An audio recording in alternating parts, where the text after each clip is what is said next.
Well, hello everyone. Welcome to Suburban Homesteader, Wyoming, Arizona. This is Sandy, and there's all kinds of people in the chat already. So that's just like so exciting. And so I just want to, just really quick, Charmaine, hello. Barb, hello. Jeannie, Julie, Teresa is in here now. Oh, Brian at Castle Hives. Brian, stay for just a few minutes for sure because I want to show you something. And Teresa says, how are you? I am good. It's been such a long time since I did a live because first, it was the day before 4th of July. Then last week I was at a Master Gardener meeting, and it's like it takes the whole night. You know, you have the steering meeting, and then it's just like, that's just the way it is. You just can't do a live stream. Oh, and John is here. And Julie says, I bet you're glad you're not in Yuma right now. Every single day we look at the temperature in Yuma. Now, we're about to have a thunderstorm, so you may hear Reagan barking because the thunder scares him, and you might hear the thunder. So I'm totally excited because we weren't supposed to get rain, and Joe and I just worked like dogs in the food forest today, and so rain would be excellent because Mondays we cannot water other than hand water because that's just one of our stuff. And since I have all these little tabs all over my computer, if you look at my glasses you can see all those little tabs in there, so I didn't forget anything. And since Brian is here from Castle Hives, I am going to show him something, and I was going to show you guys anyway. Okay, so my son and his wife sent me this book along with this bag that's got bees all over it. It's fabulous. That's right, fabulous. Anyway, I finished reading this. Brian, if you have not read this book, maybe the library has it. The author is from Sweden. It's all in English. But amazing. I mean, seriously amazing. Oh, and Carol says that it is 109 degrees and raining in Tucson, Arizona. At least it's raining. That's good. And Brian says to look it up. Now, I learned things. Now, I have a lot of ebooks, and I have read and watched videos and done a lot of stuff. It was so interesting, has a lot of history. It talks a lot about how they do bees in Europe, in Sweden, and the other European countries. So that's really interesting. Oh, Carol is here. Hello, Carol. Stop by to say hello. Hope all is good. Love from Michigan. Well, thank you so much, Carol, for stopping in. I was just showing Brian. He is a beekeeper, and my son had sent me this book. Let me see if I can get it.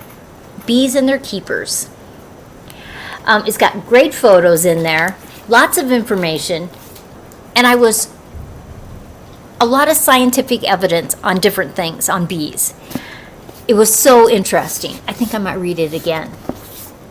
And so I was totally excited about that. So, tag one off. Yay! Oh, Rebecca's here too. Hello, Rebecca. I hope you're having a good summer. In fact, I hope all of you guys are having a good summer. We're in Wyoming. If we were in Arizona, Yuma has been 110, 112, 114, heat index 120 with the concrete.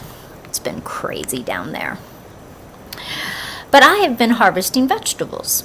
So what kind of vegetables have I been harvesting? Now tomorrow, I'm doing a short video because I'm harvesting some cauliflower. I've already harvested different ones of my cauliflowers, but there's 2 left. They are bigger than my ones that I grew in Arizona. Now the circumference of the ones I grew in Arizona were 22 to 24 inches. That's a big cauliflower. These ones are going to be bigger. So I'm going to do a little video tomorrow. Oh, my hair is crazy. And I'm going to take my tape measure, my flexible tape measure, and I'm going to see exactly how far it is in circumference, how far it is in the largest part in diameter, The cauliflower has been fabulous. Oh, Diana's here too, from New Hampshire.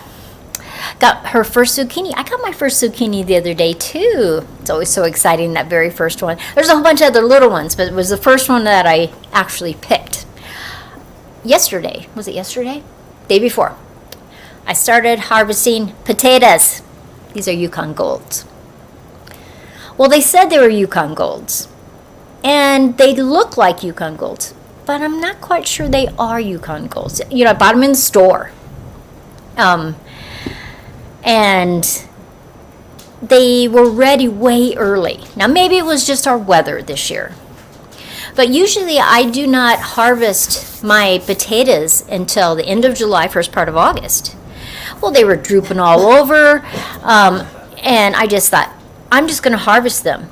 There were so many potatoes. There was red potatoes, which were supposed to be red Norlands, I believe, and the Yukon Golds. But there's all kinds of them, both of them, this big or bigger. I just grabbed one of them. So I usually, all the tiny ones, like the really tiny ones, I save. A lot of people don't, but I call those popcorn potatoes. And I'll boil them, or I'll cut them up and I'll fry them with eggs. And all these big ones, I don't wash off. They came out pretty clean, but there's some ones that have some dirt on there. And I leave them on a table for about 2 weeks. The skin gets a little tougher, and they last longer. So all the small ones I washed up. I put them in different bags, mesh bags, so that it's breathable. And they're in my Lazy Susan, so they're in the dark. So I'll use those first, and then I won't use these probably until end of August, September. So I just start with the smallest ones, and I just keep going until they get to the bigger ones. And so I haven't harvested any tomatoes yet. There are tomatoes on there. And there's a couple little cherries that are about to be ready. But I haven't harvested any. One of my friends who has a greenhouse, she has started harvesting her tomatoes. But they're in the greenhouse. She started them in like end of February, first part of March. It's a heated greenhouse. If you just joined, it's gonna thunderstorm, so there's lots of thunder and lightning. Yeah, Teresa, I was totally excited. I have never harvested potatoes this early. And in fact, when I planted other things in those spots today, I actually found more potatoes that I had missed. So that was kind of fun. And Anne is here. Anne, I hope your trip was fabulous. I saw that you were back, but I hope that everything went good. And Henry Leslie Vermont is here. Hello. Thanks for stopping by. And we started harvesting raspberries. So on my members video this morning, I had a little handful of raspberries. But today, when Joe and I were in the food forest, we just kept picking raspberries and eating them. And so every single day I will go out to the raspberry patches, because I have several raspberry patches, different kinds of raspberries, and I will pick raspberries, because it seems that the more I harvest them, if I'm doing it every single day or every other day, I just get more and more and more, and so I kind of like that. Now, it was hot today, but it's so hazy and smoky from the, I guess the fire is in Canada. Though it was hot, I mean, it was hot in the food forest because we were trimming and cutting, and we planted 18 apple trees that I had grafted. And John wants to know, you ever grow strawberries? Yes, we have been harvesting strawberries. And I think I've got the last of the strawberries. We usually make, I usually put a little sugar on them, leave them in the fridge, and we put them over ice cream. That's, I've frozen them before and stuff like that, but that's one of the favorite ways that we like to eat them. Now, when it gets a little bit later, if it's rainy in August, they will flower again, and I will have strawberries again. So that's always kind of fun. Oh, it's raining right now. I can hear it. And Nancy is here.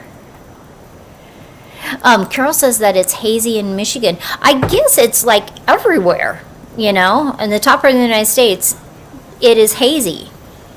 Diana says that they had a storm yesterday with a tornado watch. Oh, Vermont got floods bad. Oh, that's too bad. And Nebraska, certain parts of Nebraska are under flood watches today and tomorrow. So they're expecting rain there too. That's always a scary thing. Now, it was about 93 today. With the haze, it didn't feel quite as hot, which is nice. But it's right now, it is 91, and we're going to have rain. So hopefully we don't have any hail.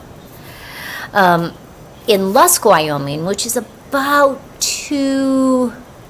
probably two and a half hours from here, last week they had 7 inches of hail.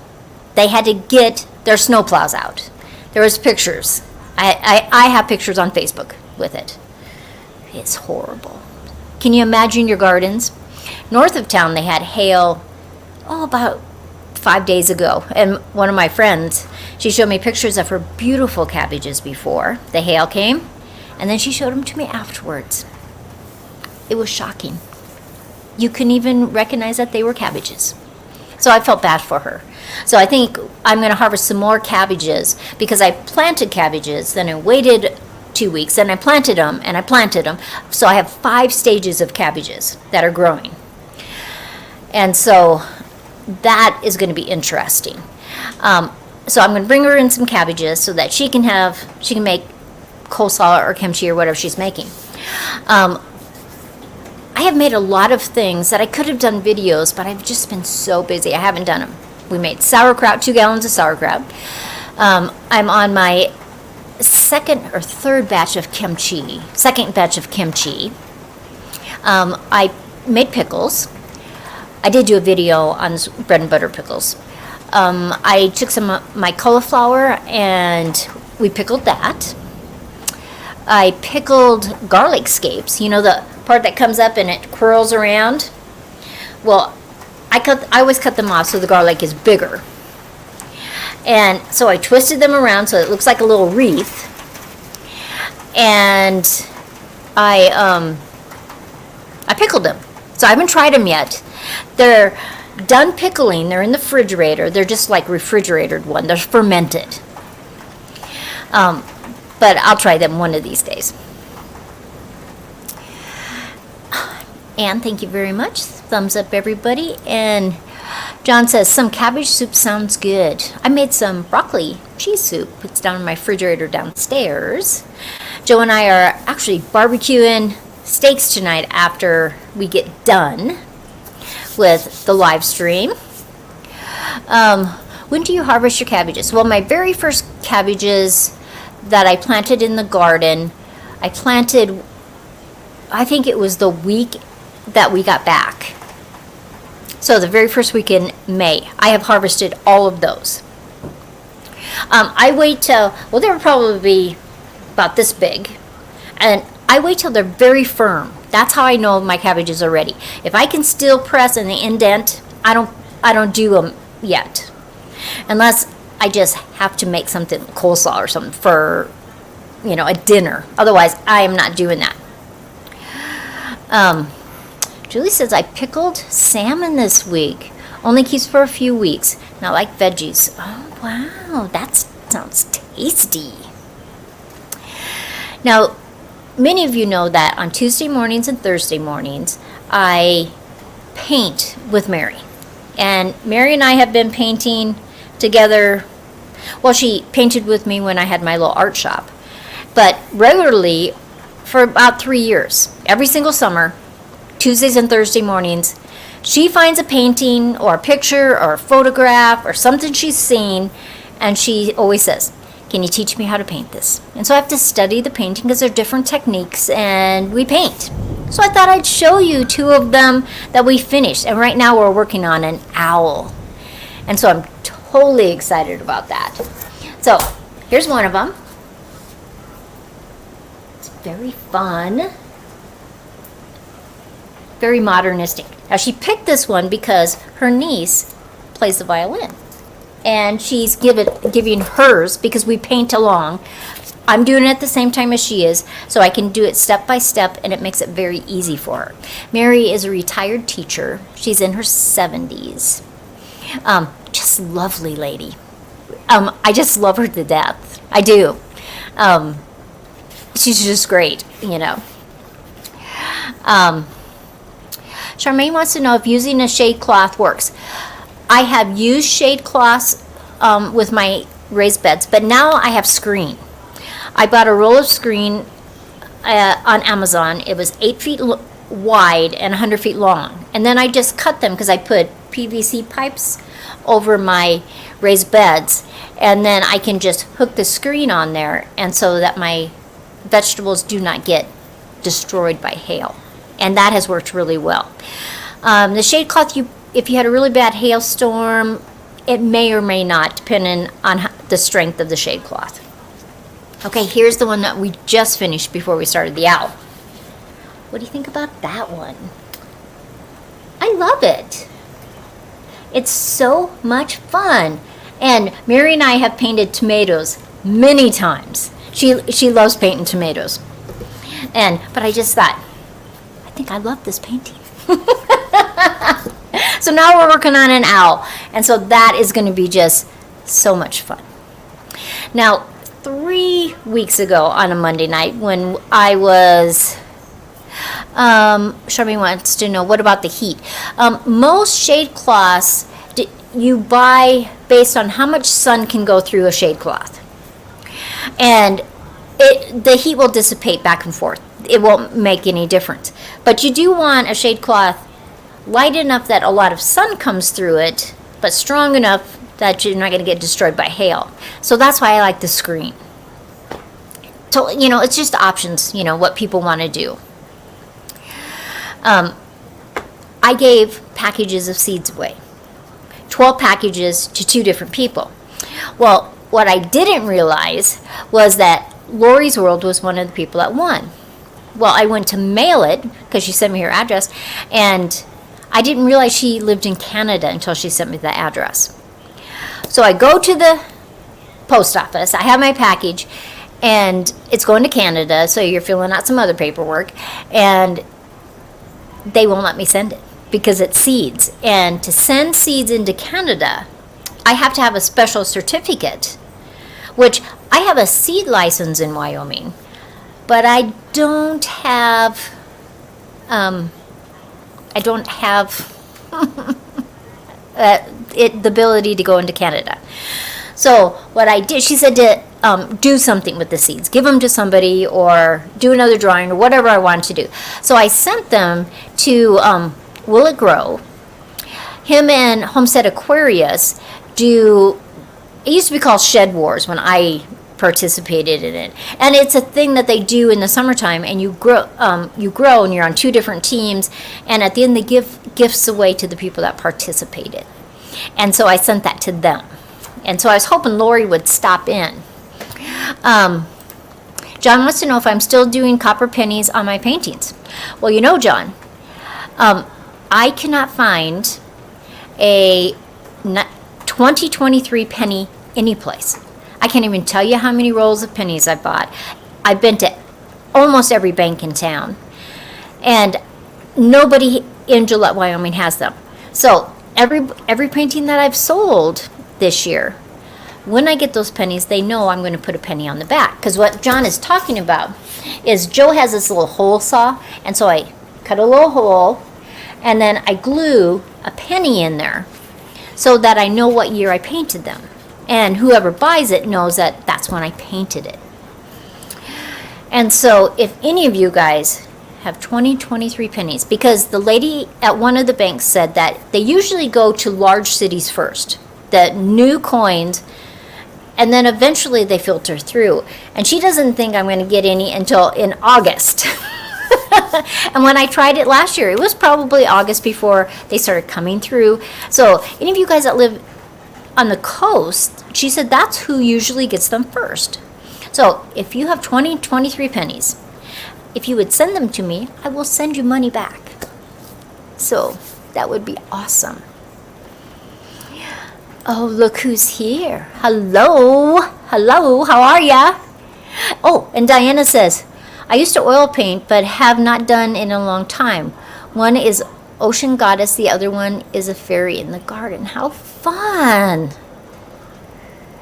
I have found a couple quarters and a couple nickels and I think one dime. But what I'd really like is to just keep how I've always done it since last year. That was when I started. Just the pennies. So if you just happen to be someplace or they give you change and you have to have that, that would just be so awesome. Now, I did get some mail and I wanted to just give them a shout out. And in fact, I'm going to put a banner so it comes across. Awesome. Carpenter's Self-Reliance. I'm fairly new to his channel. He's retired from the military and he's switching from farming to homesteading. And he did a live one night and he gave away all kinds of seeds. Well, I won, and then Xander said I could have one of the things he won. So I got Market More cucumbers, which I love, and I got 4 packages of them, not just one package. So I think I'm going to give some of these away.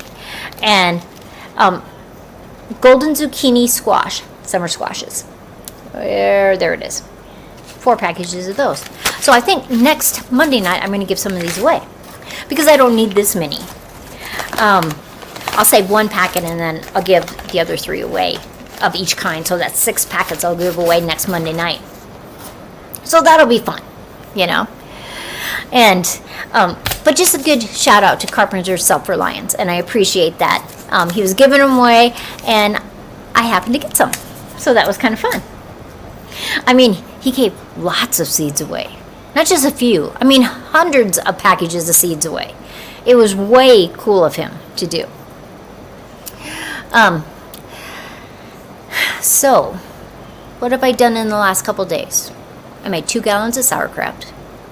I made another thing of kimchi. I garlics and pickles. Today, Joe was such a worker bee with me. And we planted 18 apple trees. We weeded, we trimmed up in the food forest. It looks so spectacular. Then he went and we couldn't get straw. Nobody has straw in town. And the guy said that it's up to $18 for a bale. I remember a few years ago, it was 4 or 6. And then it finally went up to 8. And this year, earlier, it was, depending on where you got it, $16 or $18. It was crazy. That's what the guy was telling Joe. It was crazy prices. When I go to Yuma, Arizona, I pay $2 for it. I should take my dad's trailer that's down there, and I should pack it with straw when we come back, and then just be able to use it and sell some of the extra to pay for the gas. I think that's a good idea. My hair is like crazy. I told Joe the longer it gets, the wilder it gets. Like when I came in from working on the food forest today, it was seriously, I looked like a mad woman. It was just like sticking out everywhere. It was just craziness. But I've been bagging apples. What does that mean? I have these mesh bags. In fact, let me grab one. They look like this. You can get them in different sizes. So they open on one end. They're mesh so that the water can go through and the apple can grow. And I just use a twisty tie. I use these great big long twisty ties. Let's see. So you can see that. And so I put it over the apple and the leaves that are connected right with the apple. And I just kind of wrap it around, and then I take the twisty tie, and so I'm hooking it right on that little branch.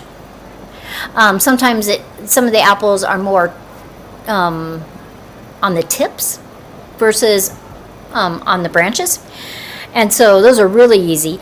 And sometimes I can get 2 or 3 of them in here because it's a fairly large bag. I do have some smaller bags, but if the apples get too big, it's questionable. But I just get these on Amazon.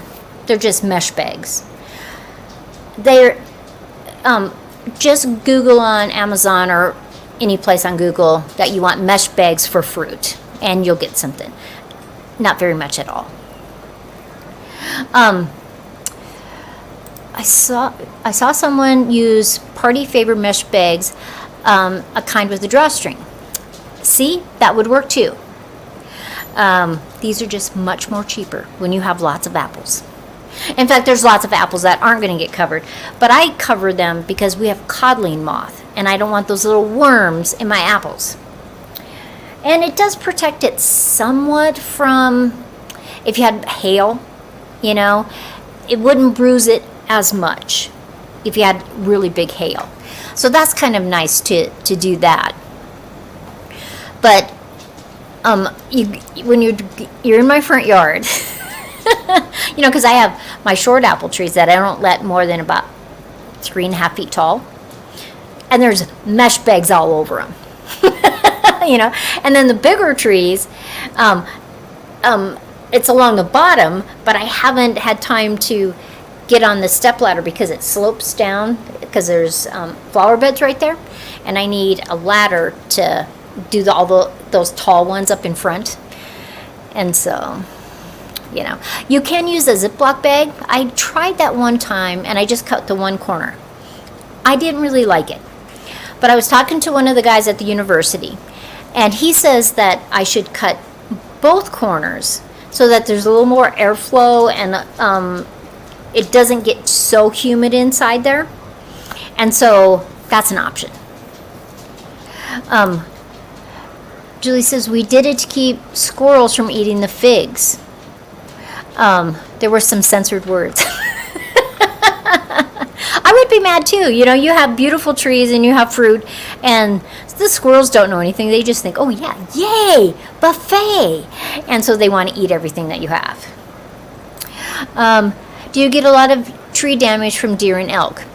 We have more antelope that are on our part of town, though there are deer that wander through town too. But where we live, once in a while we see deer. But usually I have cages around the apple trees at first when they're small, because I like to graft my own apple trees. And so that's not too bad. But like out at our urban orchard that the master gardeners do out at one of our parks, we have fences around, because what the deer, well, they may eat the fruit, but they like to rub their antlers on the trunks until the trees are large enough, and then it's not so much damage. But those young trees, when they try to do it, it can kill the tree so easily. Sometimes in the wintertime I will put chicken wire around the base if there's a lot of chipmunks, or if we've had any trouble with voles. I kind of protect the trunk of the tree, or if there's some wild rabbits, I'll do that. But like I took the top off, like my small trees in the front yard that are never going to be more than 3.5, 4 feet tall. They're never, because that's the way I want them. When they first start growing, I had chicken wire around them, and then Joe made a top so that the deer wouldn't come down, because they were nibbling on the leaves, because they're not very tall. And so it's like, buffet. I mean, they didn't even have apples yet because they were young. But this year they have apples, but all of them, those ones are bagged. So that's kind of exciting. And I was trimming around yesterday around my Columnar apples. A Columnar apple only goes straight up and down. It never gets more than about 1.5 feet wide. But it can be about 8 feet tall. And then you just have apples, apples, apples. And one of them is just packed with apples. And so I'm totally excited about that. The thing that we did have problems with this year was fire blight. It was so moist, so much rain this fall, or this spring. I think that's because all around town, the fruit trees, there's a lot of fire blight, which we don't usually have. Once in a blue moon, I might have one branch that's got fire blight. And I go back 18 inches, I cut it, and it seems to be fine. But this year, you know, it's a little bit different. But We have had so much moisture. It has just been crazy. Well, even today, 93 degrees, and then thunderstorms came in when we were not supposed to get rain. And now it's all the way down to 89 degrees. And it's saying thunderstorms. But looky here. We're already at 30 minutes. And I've just been talking. Because that's what you do on a live stream. You talk.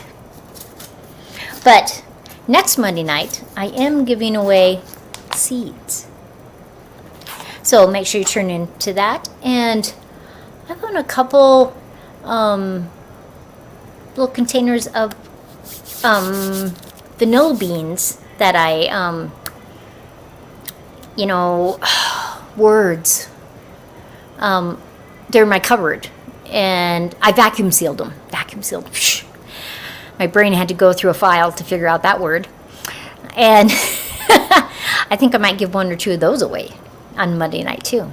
Tomorrow morning, or tomorrow sometime, because I'm painting with Mary in the morning. So I probably won't go over to the garden until in the afternoon. But look for that video. Guess how many inches around my giant cauliflowers are. Be able to do a giveaway if you can guess it. I don't know. I'll just tell you how many inches around. I bet you it's about 26, 28 inches around. They are humongous. And a whole bunch of more of my cabbages probably ready in a week, so I can make more sauerkraut or kimchi or coleslaw. Or, John, I might even make cabbage soup. I love cabbage soup. I never care if it's hot and I still eat soup. I don't care. But everybody, have a great night. I hope you have a good week, that you look at all the wonderful things in your life, all the blessings that you have, and buy a Powerball ticket. It's 900 million. And who knows, you might win. Okay, I'll see you next time. Bye, everybody. Have a fabulous